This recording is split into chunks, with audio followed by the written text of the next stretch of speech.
Hoy te ofrecemos un vídeo que va de historia y va de mitos. Vamos a hablar de dos modelos icónicos de Volkswagen, nada menos que el Escarabajo y el Golf. Y de cuando Volkswagen estuvo a punto de irse a la quiebra. Y por cierto, se salvó casi por un golpe de fortuna. Bienvenidos a Garaje Hermético. Enciérrate con nosotros.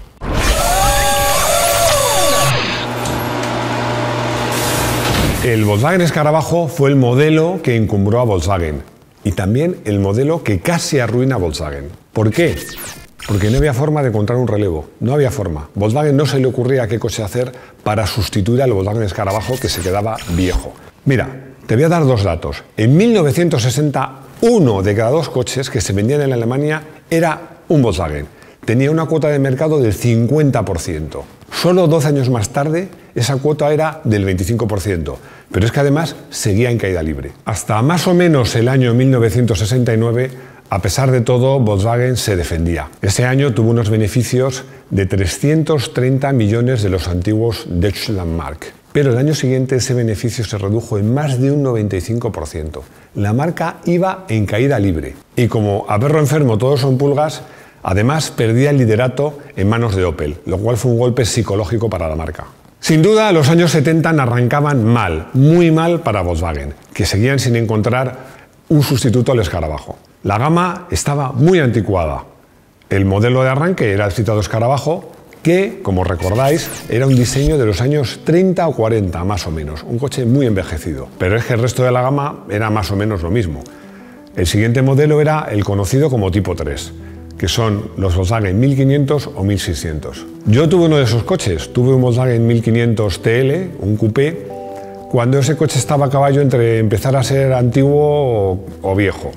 Era un coche de una enorme calidad, daba gusto, cerraban las puertas, todo encajaba, tenía rigidez, era un buen coche. Pero tenía dos maleteros, uno delante y uno detrás, porque el motor era trasero refrigerado por aire. El maletero trasero era muy pequeñito y encima siempre estaba súper caliente. Y el maletero delantero tampoco era muy grande. Entre los dos maleteros no hacían un buen maletero. Y la habitabilidad era buena porque el coche medía 4,3 metros. Era un coche muy grande. Pero por estabilidad y comportamiento era incomparable a los coches de la época que ya eran todos tracción delantera. La gama de Volkswagen se coronaba con el 411, más de lo mismo. Eran coches con motor trasero refrigerado por aire, más grandes, con más equipamientos, pero era la misma arquitectura que tenía el Escarabajo, cuando ya todos los demás coches eran de otra manera. Conviene recordar que el Mini se empezó a vender en el año 59, estamos hablando de los 70s, pero es que en el 72 Fiat lanza el 127, un coche que podemos considerar aún hoy día moderno. Vídeos sobre el nacimiento del Golf y esto que os estoy contando, y reportajes en páginas web, hay a montones. Yo me he leído mucho, que me hace mucha gracia, que cuentan, y dejaron de construir el Escarabajo e hicieron el Golf. Todo fue mucho más complicado. Este relevo fue dificilísimo y tiene muchas historias y muchas intrahistorias que contar. Hay muchos coches que hicieron de puente entre el Escarabajo y el Golf. Entre ellos hay que citar al olvidadísimo Volkswagen EA266, al precioso NSU RO80 y al Volkswagen K70, un coche al que la historia no le ha hecho justicia. Y entre las historias poco conocidas está el hecho de que Volkswagen pidió auxilio a Porsche y el que Porsche mandó para arreglarlo fue Ferdinand Piëch. También interviene en esta historia Rudolf Leiding, que fue el presidente de Volkswagen en esta época y fue el que se cargó el proyecto EA266. Y luego hay que contar cómo fue la compra de NSU, de Audi y cómo de todo esto al final acabó naciendo el Volkswagen Golf. Como os comento siempre en otros vídeos, las grandes historias del automóvil, los grandes hechos del automóvil siempre tienen detrás a personas, a grandes personajes del mundo del automóvil. En esta historia tenemos tres grandes personajes involucrados: Ferdinand Piëch, Rudolf Leiding y mi querido Giorgetto Giugiaro. Nada más y nada menos. Vamos con la historia. Volvemos a los primeros años 70. Volkswagen iba de mal en peor y necesitaban una solución necesito, que decía el anuncio. Y se les ocurrió recurrir a Porsche. Y Porsche mandó nada más y nada menos que a Ferdinand Piëch, que os recuerdo era el sobrino de un tal Porsche.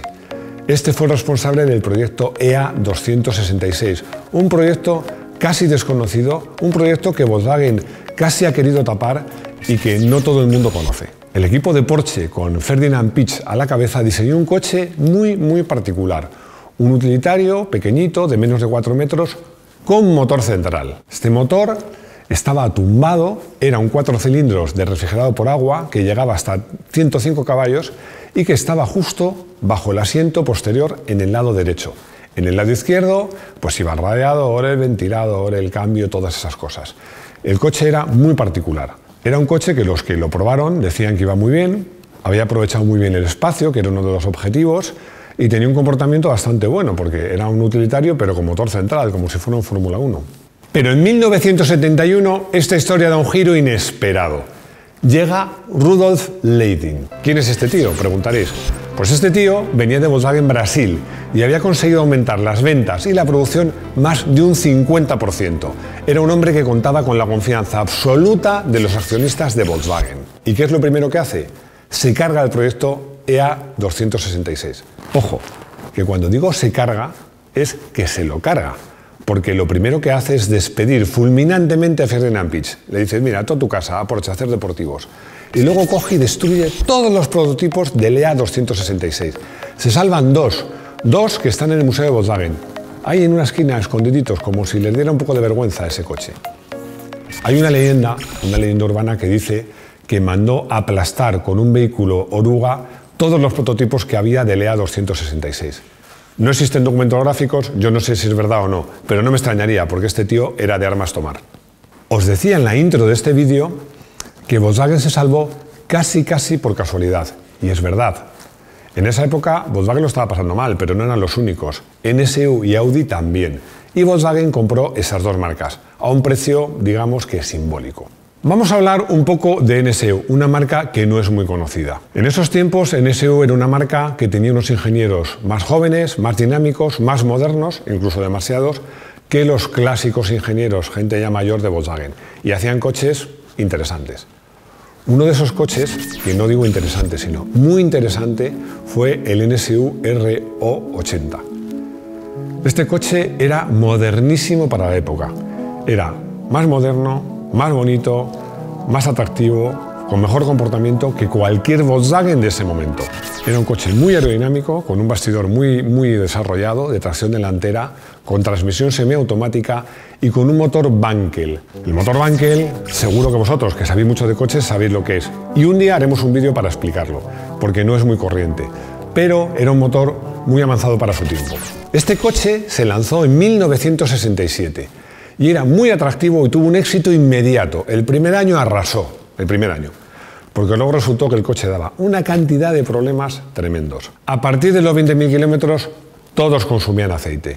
En ciudad a veces se engrasaban las bujías, porque el Wankel tiene un ciclo parecido al dos tiempos. Muchos de ellos directamente se rompían al llegar a los 50.000 kilómetros. El coche era una fuente de problemas. Para hacer frente a todos estos gastos de garantías, de postventa, NSU no podía hacer frente a todo este gasto y estaba al borde de la quiebra, aparte del desgaste de imagen que suponía para la marca. Estos problemas se solucionaron. Nunca el del consumo de gasolina, porque los motores Wankel hoy por hoy siempre gastan más que un motor convencional, pero el coche acabó siendo fiable, pero la sombra del Wankel era alargada y realmente los clientes no se lo creían. Fue un mazazo para el prestigio del coche y de la marca. Como os decía, Volkswagen compra NSU. Esto fue en agosto del 69. Y se encuentra con el pastel, con un coche problemático, con muchos problemas de garantías, con muchos costes de postventa, pero también se encuentra con un coche que era mucho mejor en cuanto a bastidor. Quitamos el motor, dejamos el motor Wankel aparte. Todo lo demás era mucho mejor y más atractivo que lo que Volkswagen tenía en ese momento.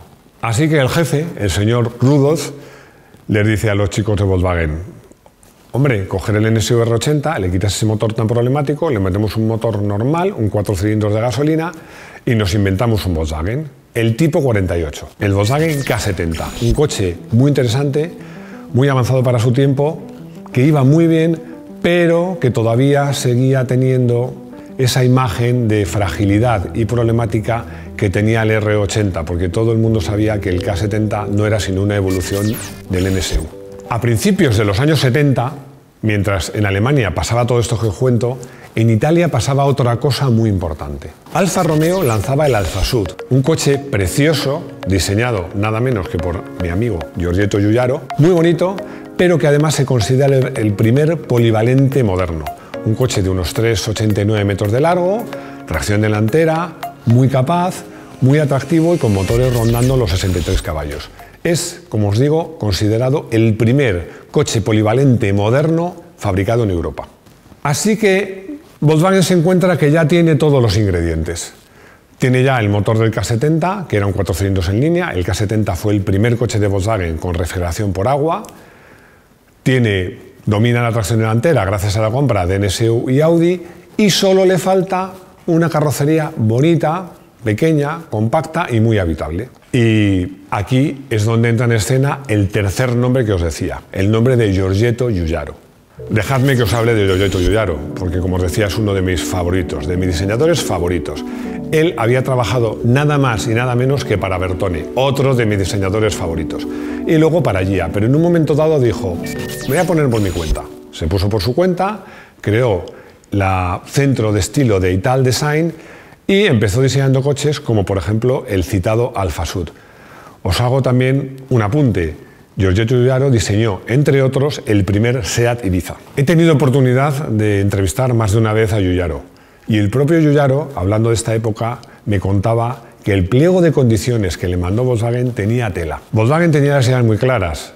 Quería un coche, le había marcado qué tamaño, el espacio que tenía que tener para el motor, qué tipo de carrocería, la distancia entre ejes, o sea, realmente era un pliego de condiciones muy detallado, lo que hacía muy difícil hacer un diseño fresco. Pero Giugiaro se crecía ante las dificultades y diseñó el que para mí, sin duda y de lejos, es el Golf más bonito que ha existido nunca, el que se llama MK1. Y además, no solo eso, sino que sentó las bases de lo que es, desde el punto de vista estilístico, el ADN de todos los Golf, que es ese tercer pilar, el pilar C, el último según miras el coche de lado, muy ancho, con mucha chapa y que da esa sensación de robustez y que hace que el Volkswagen Golf aún hoy siga siendo un coche con carácter. Y por fin, llega el Salón de Ginebra del año 1974. Estamos en marzo de 1974 y se presenta por fin el coche que acabaría siendo un mito y que acabaría siendo, y sigue siendo aún hoy, el modelo europeo más vendido, el Volkswagen Golf. Después de este primer Golf llegarían el Golf GTI, otro mito por sí solo, los turbodiesel, los famosos TDI y otras muchas versiones del Golf, que son otras historias que aquí mismo os prometo que os voy a contar. Para acabar, yo te invito a que hagas un experimento. Pon un Golf al lado de un escarabajo, en tu pantalla del ordenador. Esos dos coches convivieron, estuvieron vendiéndose a la vez. Son coches que tenían 40 años de diferencia de diseño. Un coche que nunca fue moderno, el escarabajo no fue moderno ni cuando salió, con un coche que tampoco era moderno, pero lo era mucho más y que representaba un salto de calidad en cuanto a comportamiento, estabilidad, economía, confort. Era otro coche. Realmente, como os he dicho, el Golf es un mito y si es el coche más vendido en Europa, pues será por algo. Seguro que me he dejado algo por decir.